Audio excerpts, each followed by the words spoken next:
Slack presents a not-for-profit with a $50,000 bill. The U.S.'s new H-1B visa fee could backfire and reduce U.S. jobs. OpenAI admits AI hallucinations may be impossible to eliminate entirely. And who controls what we see online?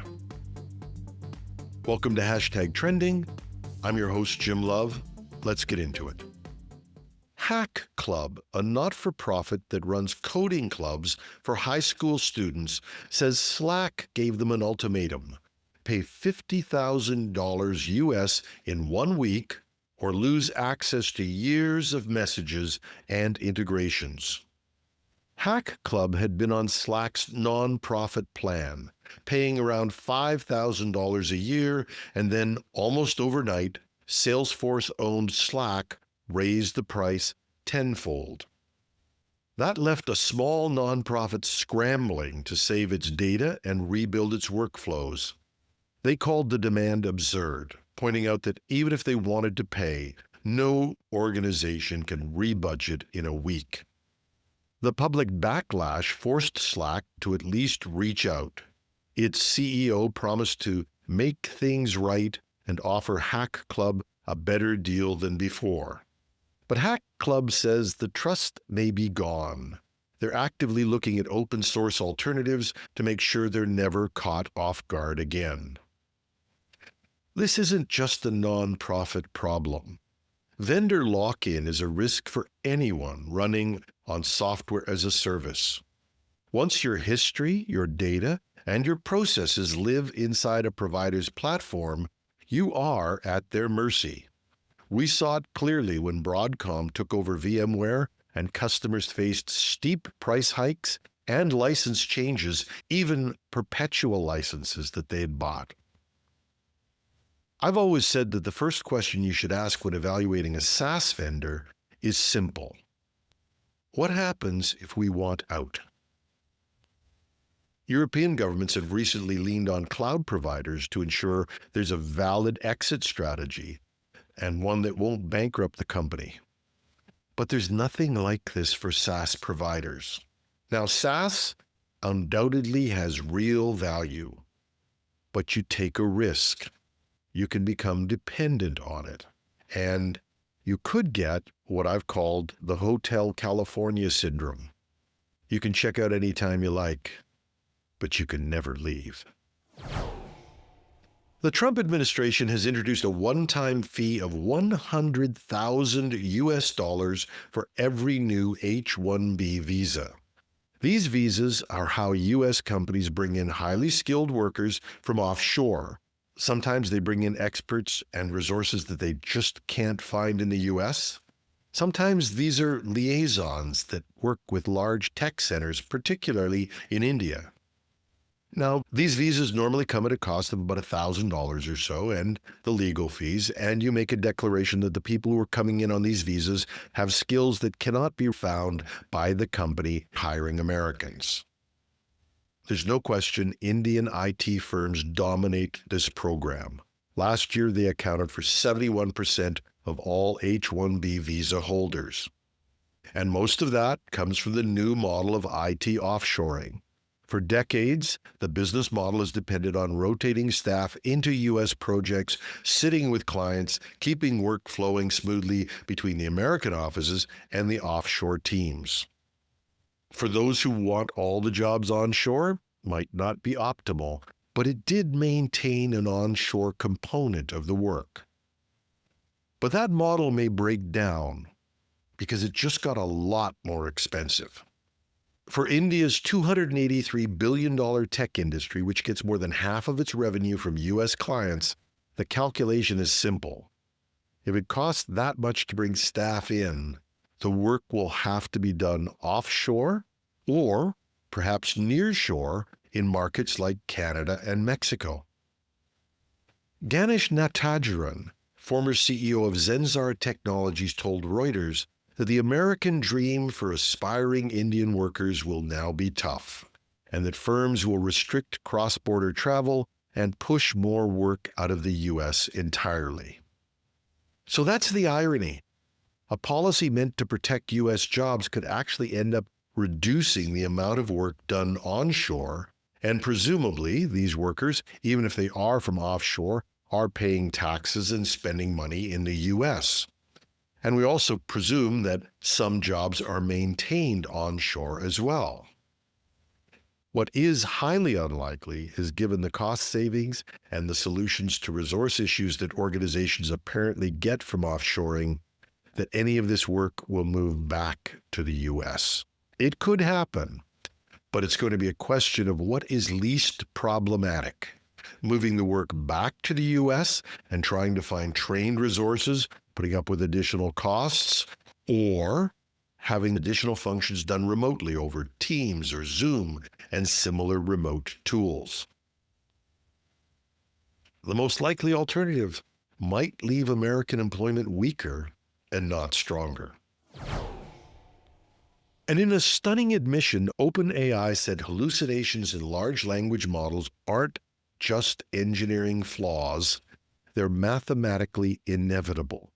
In a new paper, OpenAI and Georgia Tech scientists showed that even with perfect data, systems like ChatGPT will sometimes generate convincing but false statements, what we call hallucinations. The reasons lie in the statistical nature of language models. Like a student stuck on a tough exam question, when the model hits something it can't answer, it will make its best guess rather than admit what it doesn't know. The study also warns that current benchmarks may be making things worse. Models are tuned to perform well on tests that reward the right answers. They have penalties for the wrong answers. But what they can't cope with is when the model says it doesn't know, that's not as bad as a wrong answer. But it's just not an option on these benchmark tests. It's important to note that the study claims that the problem can occur regardless of how accurate the underlying data is. So techniques like RAG, retrieval augmented generation, or cleaning training data might reduce errors, but it won't solve the problem totally. The math says hallucinations can't be eliminated. That points to a need for human oversight, which confronts another set of inevitable errors. Humans have their own blind spots. As the Dunning-Kruger effect shows, people are most wrong when they're most confident as well. So, what do we do? Well, before we throw up our hands and claim that AI is over, we've stopped the progress, because that's not likely, the fact is there are an enormous number of tasks that can be and are performed with some degree of error. And where exactness is required, say in accounting or navigation, we already use well-tested algorithms to do those jobs. AI is at its best when problems and answers have some room for variance. Managing that balance will be the real challenge of managing AI. And in many ways, it's not that different from the challenges we already have, managing people. And finally, another societal issue that we have to address came to the fore this week. Now, this is not a new issue. For years, we've been in a debate about how much the social media algorithms influence what we think and how we behave. And more recently, there have been huge debates about who controls these algorithms. Elon Musk famously said that he thought that social media, Twitter in particular, was too skewed to what they call the left. So he wanted to skew the algorithm of his social media platform, which he renamed as X, to remove what he feels is a bias. And he's extended that same belief to his artificial intelligence offering. But when they adjusted Grok, the AI swung from criticizing Musk for his contribution to misinformation to declaring itself Mecha Hitler. It's things like this that are at the core of a growing debate about who controls what we see and hear online. This weekend, 2 stories brought the idea of controlling what we see and say into sharp focus. First, Sarah Wynne Williams, author of a book critical of Meta, says she faces bankruptcy after Facebook and Instagram allegedly banned her ability to promote her best-selling book. And of course, you'd have to be vacationing off the planet to have missed the firing of comedian Jimmy Kimmel, purportedly at the insistence of the U.S. government. Now, forget about the arguments about whether either of these parties were right about what they said or whether they should be chastised for their opinion. Let's take that off the table. We still have to decide, are we comfortable with the full force of either the government or a multi-billion-dollar social media company targeting an individual whose ideas or speech they disagree with or even despise? This topic should be open to debate. But more quietly, behind the scenes, what about the tweaks to an algorithm, the restrictions on a platform, the things we can't see that shape our information diet in ways that are far less visible?